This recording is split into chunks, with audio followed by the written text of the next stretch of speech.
Sejam muito bem-vindos a mais um episódio do Blog Podcast. Eu sou o Hugo Quinteiro, você me encontra no X, por @Hugo_Quinteiro. No episódio de hoje vamos falar sobre sequestros de dados. Suas criptos podem já estar em risco. E comigo tem o Felipe, o investidor descentralizado. Tudo bem, Felipe?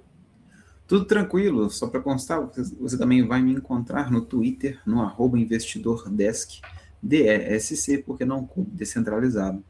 Mas vamos lá, né? Vamos falar disso. É um texto do Hugo, né? O Hugo está agora criando artigos interessantíssimos no Twitter, que, né, você precisa acessar e ler. E a gente vai agora trazer isso no formato falado, até comentado, né? Que fica até bom para a gente, que aí você consegue explicar um pouco melhor do que é que você queria abordar, né? Sim, eu tenho produzido artigos em inglês no X por dois motivos. Primeiro, para dialogar com outro público, né, um público mais internacional.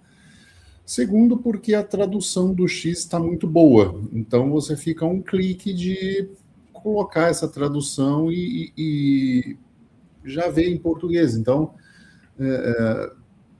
para quem já nos acompanha, não perde nada. Né? E para quem não acompanha, é uma chance de chegar esse conhecimento, né? essa troca de ideias. Na verdade, esse artigo ele foi inspirado num vídeo que o Coffee Nix me mandou. Cara, isso aqui dá bom episódio para vocês e tal. E aí, aceito faço na hora. Né?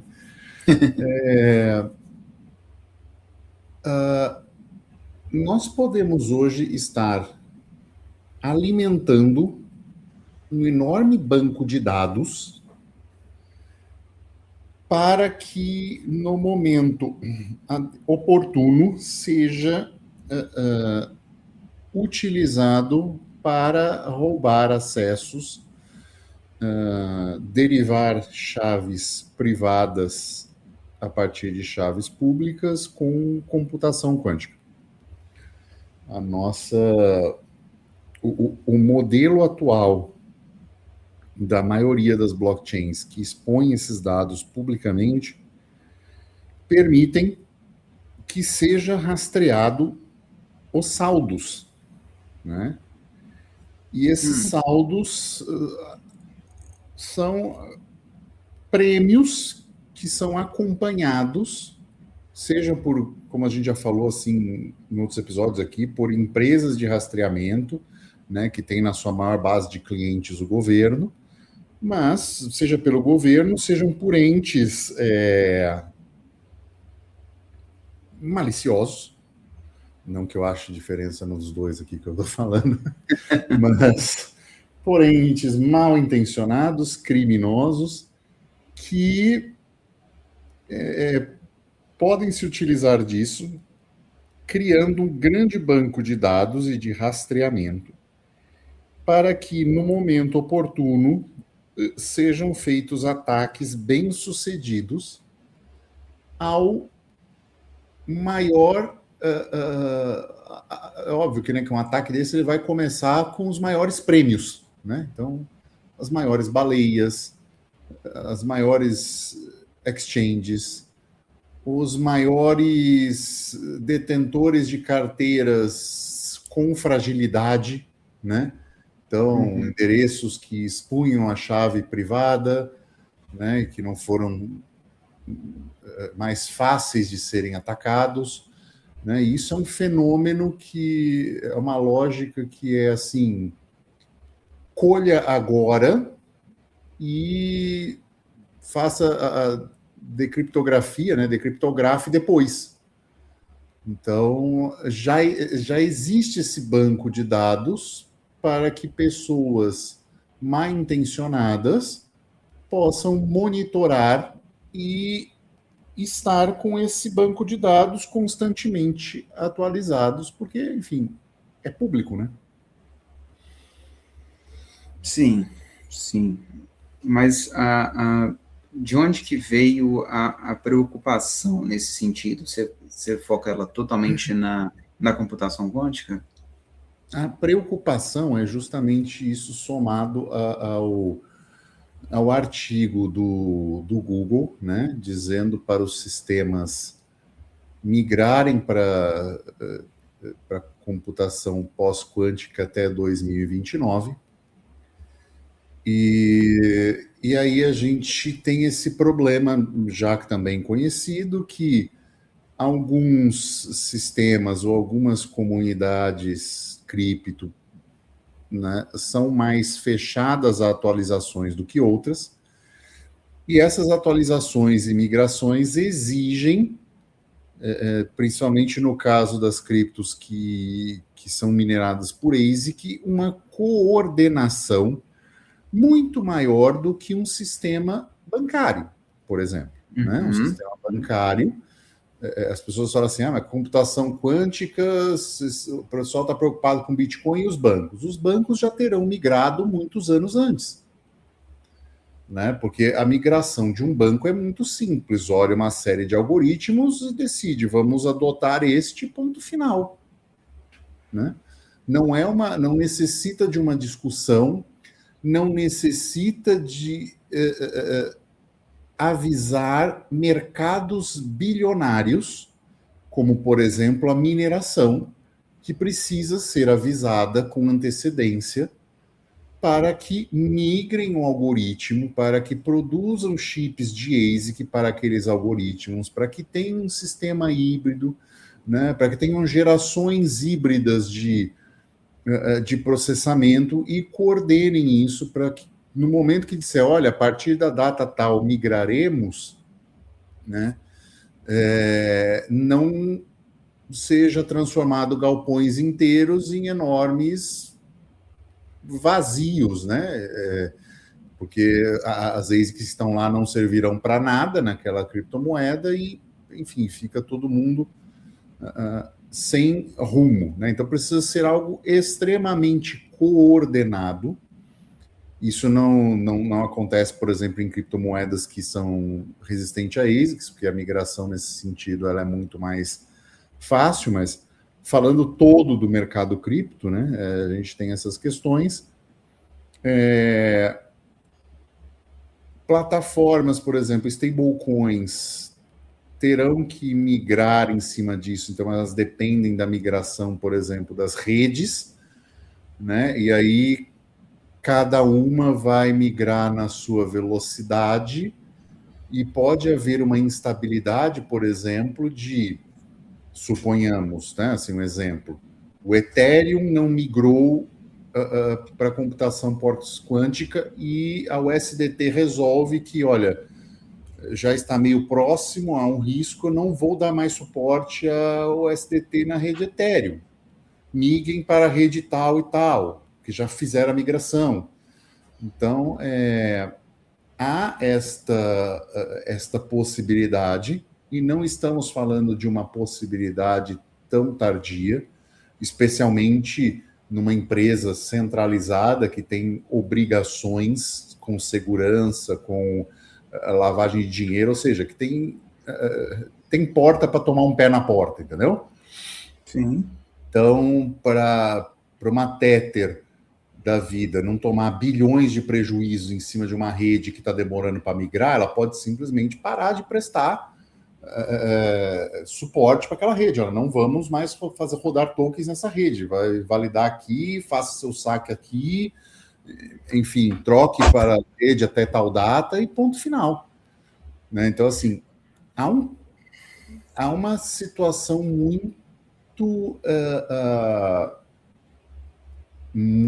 grande a acontecer, né? Que é um problema que é político, econômico e civilizacional, mas não é apenas técnico. Né? Assim, o técnico precisa migrar o algoritmo. Para sistemas centralizados, isso é absolutamente simples. Escolhe da lista, vê qual que funciona melhor dentro do sistema que você já usa, qual é o custo de migração e ponto final. Né? Agora, em descentralizados, a coisa fica, né, assim, a tese toda conceitual de reduzir dependência de intermediário, restaurar soberania, tornar uma custódia referente à censura, tudo isso se coloca em xeque. Né? Vai haver um momento, migrar algoritmos é um momento de centralização. A gente está vendo isso com o Monero, por exemplo, né? O que acontece? Era exatamente essa questão que eu ia entrar, né? Não que um algoritmo ou alguma estrutura qualquer que seja descentralizada não consiga se adequar. A grande questão é que a adequação dela ela vai demorar muito, porque ao mesmo passo que a gente se beneficia hoje, né, e bate no peito para falar que o Bitcoin é o que é, porque ele tem efeito de rede, uma coisa que demorou 15 anos para ser feito, você imagina quanto tempo não vai demorar para você fazer com que o efeito de rede entenda que você precisa de um algoritmo pós-quântico, né? Então, se a gente demorou 15 anos para estar até onde a gente está agora, a gente demoraria pelo menos 5, eu diria 3, para você fazer com que as pessoas que estão nisso agora entendam essa mudança, porque realmente é algo descentralizado, eu entendo, beleza, e é muito bom que seja dessa forma. Só que a gente tem que aceitar o fato de que para coisas que são muito mais descentralizadas, muito maiores, a gente vai ter uma velocidade muito lenta. Exatamente. E aí entra nessa questão que você falou. Um banco consegue facilmente se adaptar, não facilmente, mas assim, com muito mais agilidade, ele consegue se adaptar a uma ameaça quântica, porque ele consegue juntar todos os representantes de todos os bancos, faz várias reuniões e pelo menos você tem um norte do que vai ser feito. Agora, realmente, no Bitcoin, é o que você falou, você tem desenvolvedores que vão propor uma mudança, você vai precisar que os mineradores se adequem a essa mudança, e assim, a gente não está nem falando e fazendo o FUD que o pessoal geralmente fala, né, do nível de instabilidade que vai ser a rede na questão da mineração nesse momento de migração, né? Sim. Então, assim, em termos de segurança, né? Não é o hash rate que mantém a segurança e tal, mais seguro do mundo, do planeta. E aí? E quando migrar? Pois é. E assim, é um paradoxo colocado à prática, né? As redes ditas mais conservadoras, elas se dizem mais imutáveis, mais resistentes politicamente, porém, o tempo mostra como elas são mais lentas para reagir. Isso é um ponto. Né?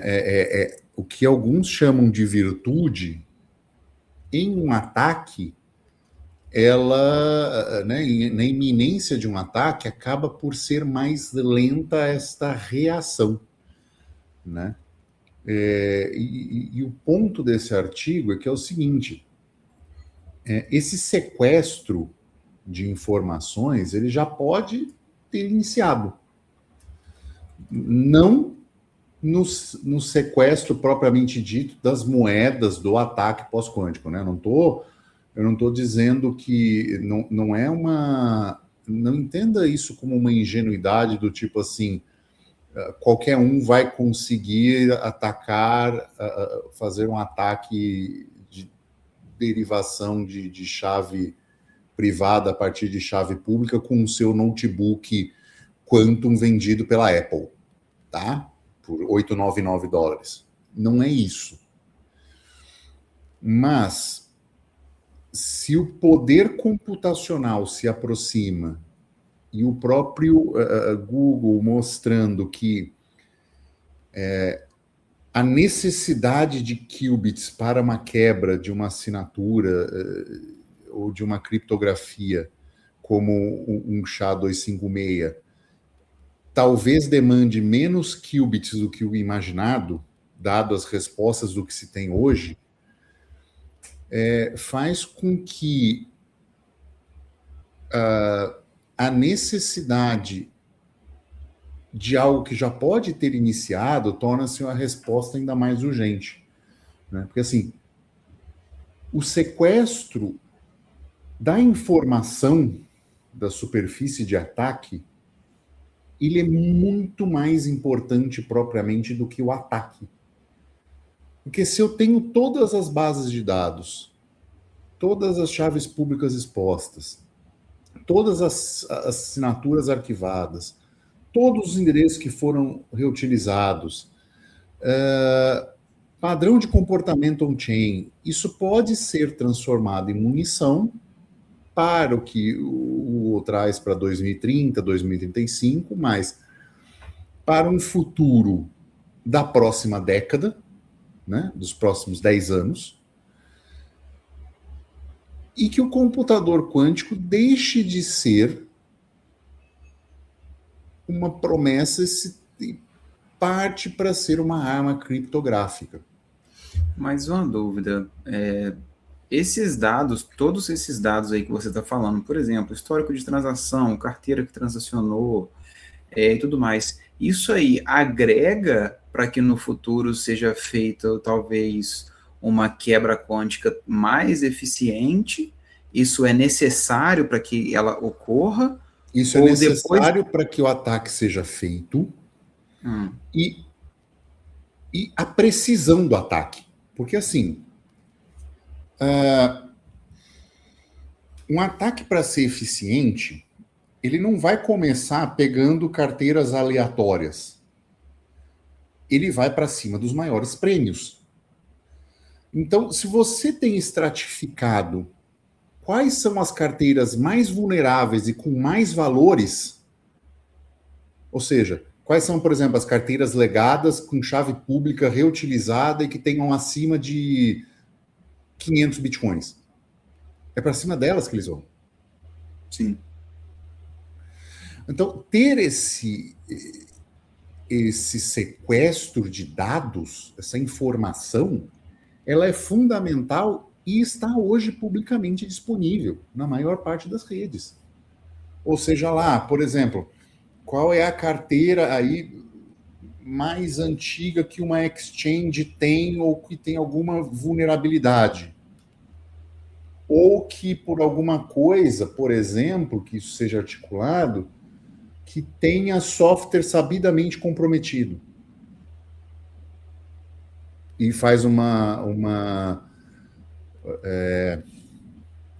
como o Cofinix trouxe aqui, que tem uma criptografia mais falha, né? Menos segura, por causa do random, ou de outro erro que já se sabia, mas alguém deixou lá, alguém morreu e não utilizou. Então, esses maiores prêmios estão sendo catalogados. Podem estar sendo catalogados, né? Assim, há informação pública disponível para ser. Muito provavelmente estão, né? Muito provavelmente estão. Então, é esse o ponto. Não estou aqui querendo dizer que, meu Deus, é a computação quântica que está... Não. Mas coloca-se a coisa do tipo assim, cara, não está colocando muito dado público disponível?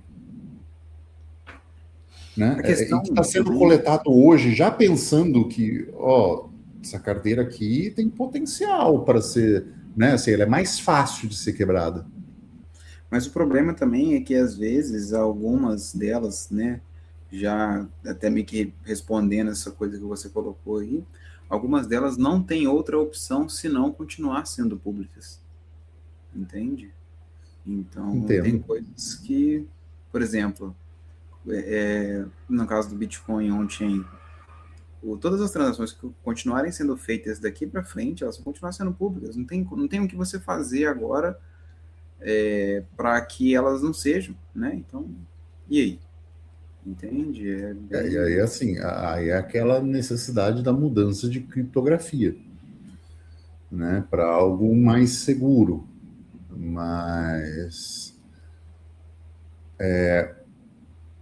acho que o momento não é a pergunta assim, os computadores quânticos conseguem quebrar, por exemplo, o ECDSA hoje, né? Eu acho que a pergunta é, quais dados públicos estão sendo coletados hoje para que essa quebra seja útil amanhã? Entende? Entendi. Porque assim, só quebrar a criptografia, cara, tem zero interesse, né? Assim, um matemático pode achar legal fazer isso, né? Que é a vida dele brincar, né? Um criptógrafo brincar com essas coisas. Agora, qual é o prêmio financeiro disso? Né? Toda vez que o Bitcoin sobe, o prêmio financeiro aumenta, né? Ou qualquer criptomoeda que não seja stablecoin, né? Stablecoin pode aumentar em cima de carteiras específicas, né? Mas quais já estão mapeadas? Quais carteiras dormentes que podem ser o primeiro alvo? Quais blockchains hoje têm um plano realista em ação de migração para computação pós-quântica?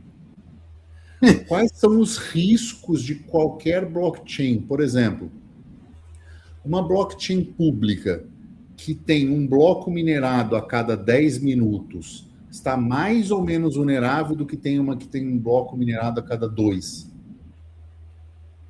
São essas perguntas que as pessoas precisam começar a se fazer, sabe? Porque você conseguir fazer uma quebra, mandar uma transação antes de quando está sendo quebrado os blocos, pode ser mais ou menos difícil. Mas e assim, acho que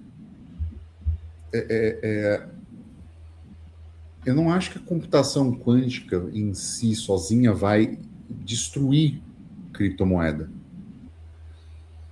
Mas vai ser um checkpoint de muita rede que tá assim, de meme, sem suporte, sem coisa assim, vai ser muita rede quebrando. Ah, cara, e também assim, não que é tô bom falando... para mim, no meu ponto de vista, sabe assim? É bom dar uma limpada nesse exatamente isso que eu ia falar. 3 milhões de criptomoedas. É bom. Eu acho um expurgo válido e necessário. Exatamente isso que eu ia falar, porque se a gente for olhar, cara, tem muita criptomoeda aí, tipo, nessa emaranhado, tudo bem, beleza, a gente não usa, a gente não compra, ok. Mas é até bom que dá uma limpada nisso, né? Com certeza. Filtrada no mercado, assim, digamos, né? Concordo muito contigo nisso, cara. Acho que realmente há muitas, desnecessariamente muitas, que não têm propósito nenhum de existência, mas que tem muita gente especulando e que vai perder dinheiro aí, né? Esse é o ponto. Mas, por outro lado, eu acho que é hora do usuário começar a se informar. E aí, como é que estão as coisas? Né? Como é que está... Quais são os mais... A minha cripto tem mais ou menos risco? Por que ela tem mais ou menos risco? Né?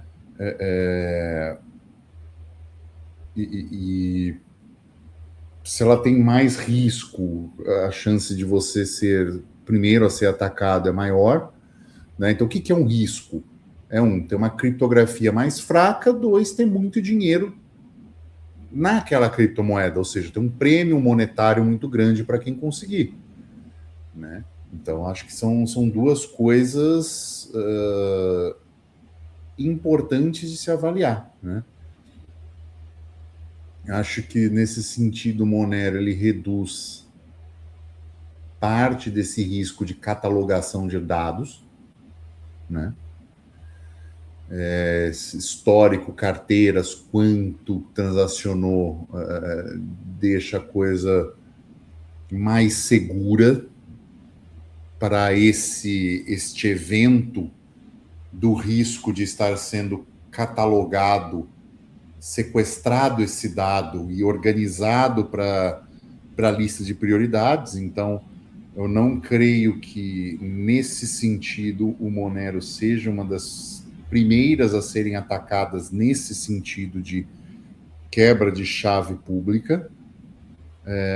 A maneira com que o Monero também organiza blocos e tudo, deixa ele, na prática, quase como uma proteção pós-quântica, por assim dizer.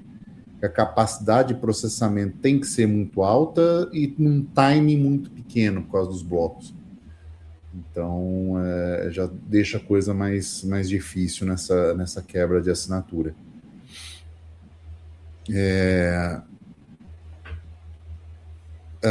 Acho que as redes, quanto mais pública, mais esse dado está sendo estratificado, mais alvos estão sendo colocados nas costas das pessoas, de grandes organizações, e enfim. Eu creio que as que não migrarem podem entrar numa lista de não seguro, e eventualmente as que estiverem fazendo parte de ETFs e coisas assim na Bolsa Americana podem sofrer uma chamada do tipo, não vamos mais permitir o ETF, ou você tem até tal data para migrar. Acho que a segunda maior, por exemplo, Ethereum, é uma migração muito mais simples do que a do Bitcoin, porque as decisões são muito mais centralizadas. E essa centralização e essa velocidade também vai mostrar um pouco disso, sabe? Desse critério de centralização, quem toma as decisões, a velocidade com que elas são tomadas, e todos os projetos que se dizem muito descentralizados vão ser obrigatoriamente passados por um processo de centralização para essa migração algorítmica. E a gente não tem prazo, né? Previsto, a gente não tem uma previsão de prazo, a gente não tem nada, afinal, né? Olha, tem alguns projetos andando com alguns algoritmos assim de estudo. Acho que tem 1 ou 2 cripto que já implementaram criptografia pós-quântica, mas a Bitcoin tem algumas ideias e soluções, e também é isso, né? Você está migrando tudo. Como vai ser essa migração? Você vai congelar fundo? Você vai fazer não retrocompatível? Como você vai restaurar uma carteira não quântica para um pós-quântico? Como vai ser essa migração? Se você mandar um fundo para uma carteira pós-quântica, ele não pode voltar para uma pré-quântica. Ele não deveria poder, com certeza, né? Então, assim, tem que haver certos pontos de não retrocompatibilidade.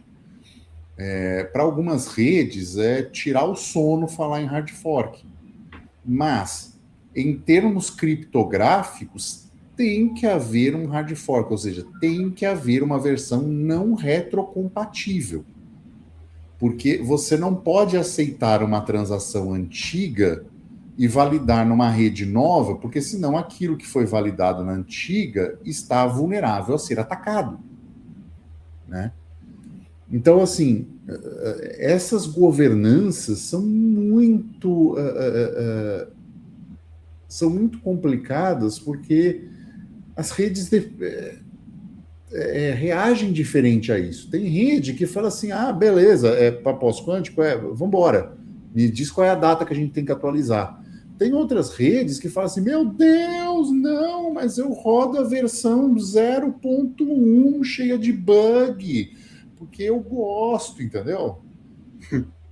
E funciona para mim, né? Então, assim, é muito difícil isso quando isso entra na cultura da comunidade da criptomoeda, e você virar e falar assim, tá, beleza, mas agora, o negócio é o seguinte, vai roubar teu dinheiro, então é melhor você mudar, né?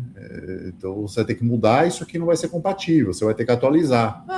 Mas isso aqui, e o usuário XPTO. E nessa demora, né?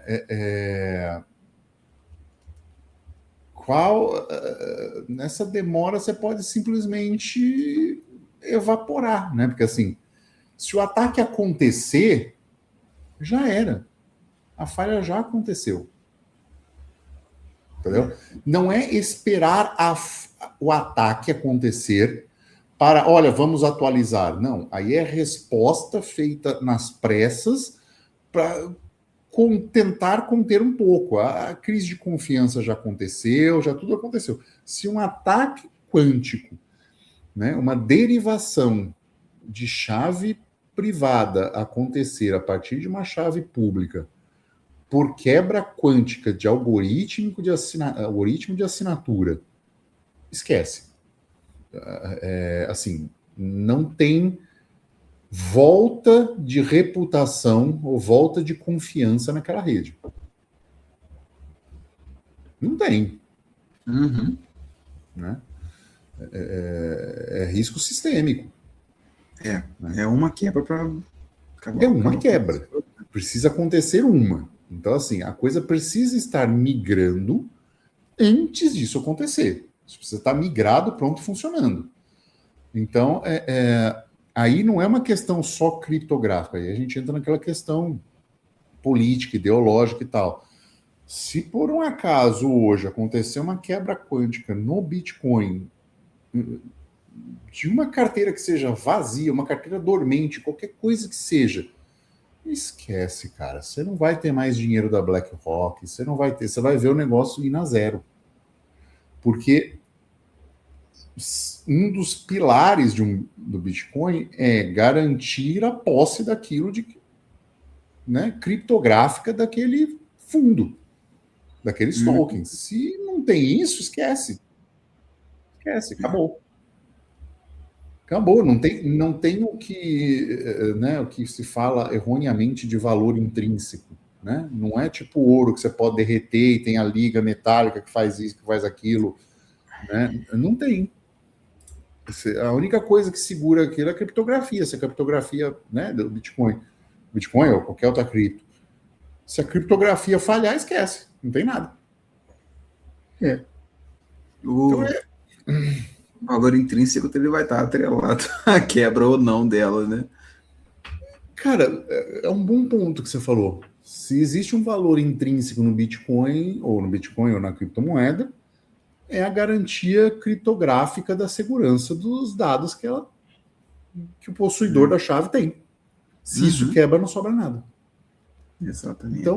Então é o seguinte, só para finalizar, não estou falando da quebra iminente, estou falando do sequestro de dados. Eles podem estar acontecendo já, está sendo tudo catalogado, separadinho e tal, para quando isso for possível, já saber quais carteiras atacar, quais redes atacar, aonde atacar, numa velocidade que será impossível conter os dados. Você acha que uma Coreia do Norte da vida, que já está fazendo hacks elaborados em contatos inteligentes, não está torrando tudo que tem em tecnologia pós-quântica para tentar um computador pós-quântico? Nossa Senhora. Pois é. A gente poderia deduzir que uma Coreia do Norte é aquele filho rebelde da China que ela deixa fazer o que ele quer e, por um lado, deixa escapar uma tecnologiazinha aqui, outra ali, para deixar ele brincar e fazer e aprontar as coisas? Talvez. Né? Então, assim, não subestimem as pessoas a terem acesso a tecnologias experimentais de ponta, né? As pessoas não, né? Os estados, porque isso pode acontecer. E aí o prêmio é grande, né? Especialmente se o Bitcoin continuar, por exemplo, o Bitcoin continuar nessa polarização de ser algo americano, né?